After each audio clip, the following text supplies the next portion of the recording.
सभी देशवासियों को नमस्कार। आज मैं अपनी बात आप लोगों के साथ साझा करना चाह रहा हूँ। हमारे मन में एक ख्याल आता है कि आजकल पाकिस्तान में आतंकियों का सफाया हो रहा है।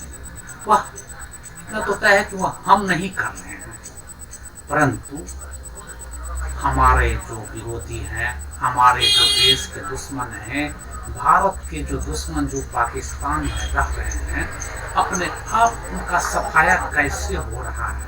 आखिर कौन कर रहा है? कोई तो वह है जो भारत विरोधी तत्वों का पाकिस्तान में सफाया कर रहा है। आखिर वह कौन है? इसी विषय पर मैं हम अपनी बात आज आप लोगों के साथ साझा कर रहे हैं। हाल ही में अंडरवर्ल्ड दाऊद इब्राहिम की पाकिस्तान में हत्या की खबर सामने आई है। ऐसा जानकारी मिल रहा है कि दाऊद कराची में इलाज के लिए भर्ती था और उसी दौरान उसे जहर दे दिया गया। उसे जहर देकर के मारने की कोशिश की। इसके अलावा दाऊद के साथी और क्रिकेट खिलाड़ी जावेद मियां समेत परिवार के अन्य सदस्यों को उनके घर में ही नजर बंद कर दिया गया। यह भी खबर आ रही है। दाऊद की मौत हो चुकी है। इस संबंध में कराची का अस्पताल या दूसरे आधिकारिक सूत्रों से यह बयान जारी अभी तक नहीं किया गया है। भले ही दाऊद की मौत की पुष्टि नहीं हुई है, लेकिन इससे पहले 5 दिसंबर को कराची में ही एक ख्याति अपराधी की मौत हो गई थी, जिससे हम सभी वाकिफ हैं। जानकारी के मुताबिक पाकिस्तान के कराची में लश्कर-ए-तोयबा के आतंकी हांजला अदनान को हथियारों से लैस हमलावरों ने 2 और 3 दिसंबर की रात को उनके घर के बाहर में ही गोली मार दी थी। उसके बाद उसे कराची के एक अस्पताल में लाया गया, जहां इलाज के दौरान 5 दिसंबर को उसकी मौत हो गई।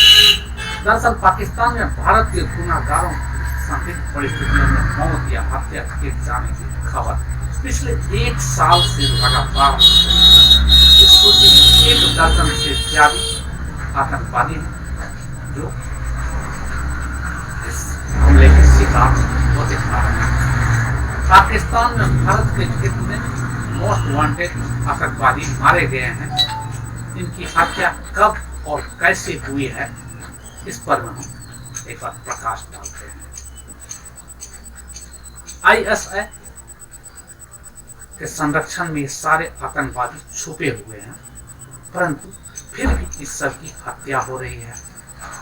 भारत में इन आतंकियों ने कौन कौन से अपराध किए हैं, इस पर भी हम एक नजर डालते हैं।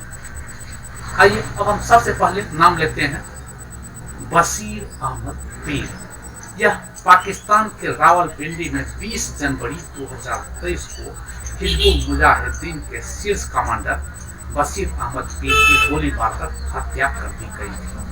हमलावर ने पीर को एक दुकान के बाहर में गोली मारी थी।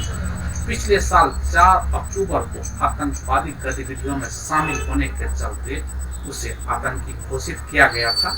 वह जम्मू कश्मीर में आतंकी घटनाओं को अंजाम देने में शामिल था।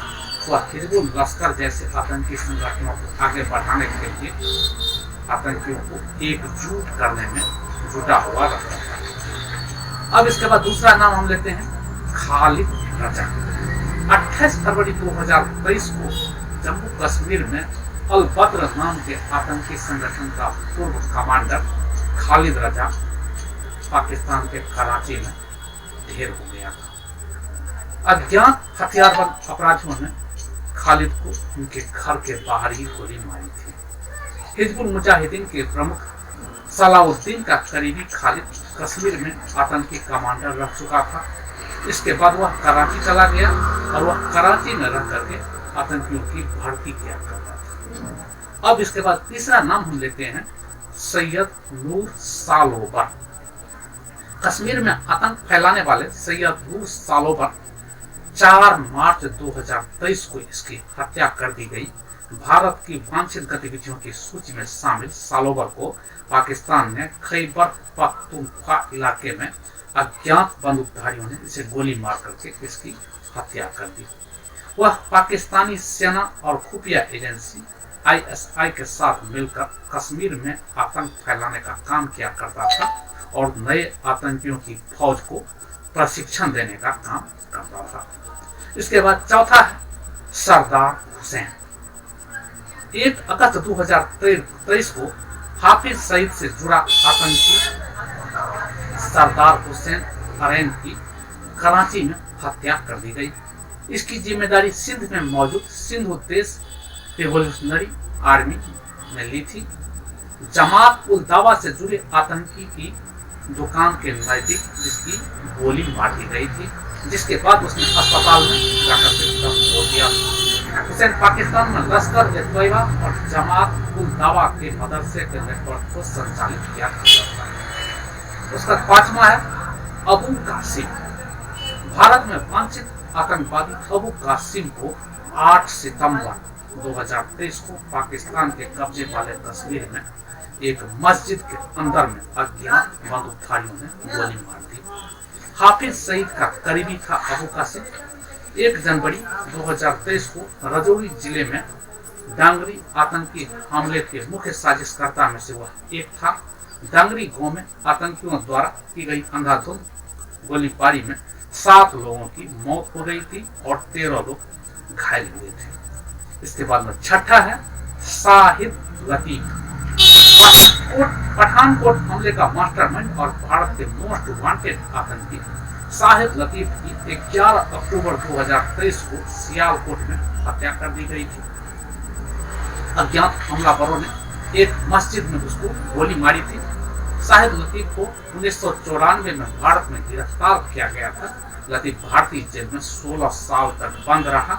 भारत में सजा पूरी होने के बाद में 2010 में उसे पाकिस्तान भेज दिया गया था। इसके बाद 7वां आतंकवादी है मुल्ला बाहोर ISI एजेंट मुल्ला बाहोर बलूचिस्तान के केट इलाके में गोली मार करके हत्या करने की खबर 11 अक्टूबर को सामने आई थी। बाहोर के बारे में यह कहा जा रहा है उसने ही ईरान से कुलभूषण जाधव को अगवा करके ISI के हवाले किया था। भारतीय नौसेना से रिटायर हुए कुलभूषण जाधव इस वक्त पाकिस्तान की जेल में कैद है। इसके बाद 8वां आतंकवादी दाऊद मलिक, जो 20 अक्टूबर को उत्तरी वजीरिस्तान में मसूद अजहर का एक और करीबी आतंकी दाऊद मलिक मारा गया। जैश ए मोहम्मद के अलावा दाऊद मलिक लश्कर ए जब्बा लश्कर जांगवी से ही जुड़ा हुआ था। उसका 9वां आतंकी मोहम्मद सलीम, यह 23 अक्टूबर 2023 को दाऊद इब्राहिम का गुर्गा मोहम्मद सलीम को वहां पे अज्ञात लोगों द्वारा मारा गया। कराची की दिल्ली कॉलोनी में रहने वाले सलीम की अज्ञात लोगों ने हत्या करके उसके शव को दरगाह अली शाह सकी सरमत के करीब यारी नदी में फेंक दिया था। बाद में पुलिस ने नदी से उसका शव बरामद करके बाहर निकाला था। इसके बाद 10वां आतंकी है ख्वाजा साहिद, जो 5 नवंबर 2023 को आतंकी ख्वाजा साहिद को पाकिस्तान अधिकृत कश्मीर में उसके घर में ही मृत पाया गया था। साल 2018 में जम्मू में सेना कैंप पर हमले के मास्टरमाइंड में ख्वाजा शहीद की सिर कटी लाश मिली थी। यह 2018 में जो जम्मू कश्मीर में सेना कैंप पर हमला हुआ था, यह इसका मास्टरमाइंड था। लाश मिलने के कुछ दिन पहले ख्वाजा साहिद को अगवा किया गया था, ऐसी जानकारी है। इस बाद 11वां आतंकवादी अकरम खान, 9 नवंबर 2023 को भारत में एक और वांछित अकरम खान और अकरम गाजी की हत्या कर दी गई। अकरम को पाकिस्तान के बजौर में अज्ञात हमलावरों ने गोली मार दी थी। आतंकी अकरम गाजी ने साल 2018 से 2020 तक लश्कर भर्ती सेल का नेतृत्व किया था। साथ ही वह पाकिस्तान में अपने भारत विरोधी भाषणों के लिए जाना जाता था। वह लंबे समय से आतंकी गतिविधियों में शामिल रहा था। इसके बाद 12वां आतंकी है तारिक रहीम। 12 नवंबर 2023 को जैश कमांडर मौलाना तारिक रहीमुल्लाह को गोली मार दी गई थी। रहीमुल्लाह भारत के मोस्ट वांटेड मौलाना मसूद अजहर का करीबी था। रहीमुल्लाह की कराची में अज्ञात हमलावरों ने गोली मार दी थी। वह कराची में भारत के खिलाफ जुटी भीड़ को संबोधित करने के लिए जा रहा था। उसी बीच में उसे अज्ञात लोगों ने गोली मारकर उसकी हत्या कर दी। 13वां आतंकवादी मोहम्मद मुजम्मिल। 14 नवंबर 2023 को सियालकोट में अज्ञात हमलावरों ने लश्कर के आतंकी मोहम्मद मुजम्मिल को गोली मार करके मौत के घाट उतार दिया था। मारा गया यह लश्कर आतंकी अपने साथी नईमुर रहमान के साथ कार में सियालकोट के पसरूर तहसील इलाके में था। उसी दौरान खोखरन चौक के पास बाइक सवार हमलावरों ने कार को रोक करके गोलियों से मुजम्मिल और उसके साथी को मौत के घाट उतार दिया था। इसका 14वां आतंकवादी है हमारा हंजला अदनान। 6 दिसंबर 2023 को लश्कर के तोयबा के आतंकी हंजला अदनान की कराची में हथियारों से लैस लोगों ने उसकी हत्या कर दी थी। पाकिस्तान के कराची में उसे गोलियों से भून दिया गया था। हंजला ने 2016 में जम्मू कश्मीर में सीआरपीएफ के कैंप के काफिले पर में हमला की साजिश रची थी। हंजला को हाफिज सईद का करीबी माना जाता था। हाफिज जैसा कि हम सभी जानते हैं 26/11 मुंबई हमले का मास्टरमाइंड है। अब पाकिस्तान के अलावा दुनिया के और देशों में भी भारत के दुश्मनों को अचानक अज्ञात लोगों द्वारा मौत के घाट उतारा जा रहा है। जैसे कि 14 फरवरी 2023 को कश्मीरी आतंकी एजाज अहमद अहंगर की अफगानिस्तान के कोनार प्रांत में हत्या कर दी गई थी। माना गया कि उसकी हत्या तालिबान ने की थी। अहंगर इस्लामिक स्टैंड से जुड़ा हुआ था। खालिस्तानी आतंकी हरदीप निज्जर की 18 जून 2023 को कनाडा के सरे गुरुद्वारे के बाहर गोली मारकर हत्या कर दी गई थी। 21 सितंबर 2023 को कनाडा में एक खालिस्तान समर्थक गैंगस्टर के मारे जाने की खबर भी सामने आई है। इस रिपोर्ट के मुताबिक 2 गैंग के झगड़े में गैंगस्टर सोखा दुनेको की हत्या कर दी गई थी।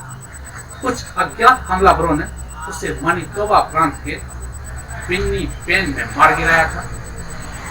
सुखा कनाडा में खालिस्तान आंदोलन का बहुत बड़ा समर्थक था।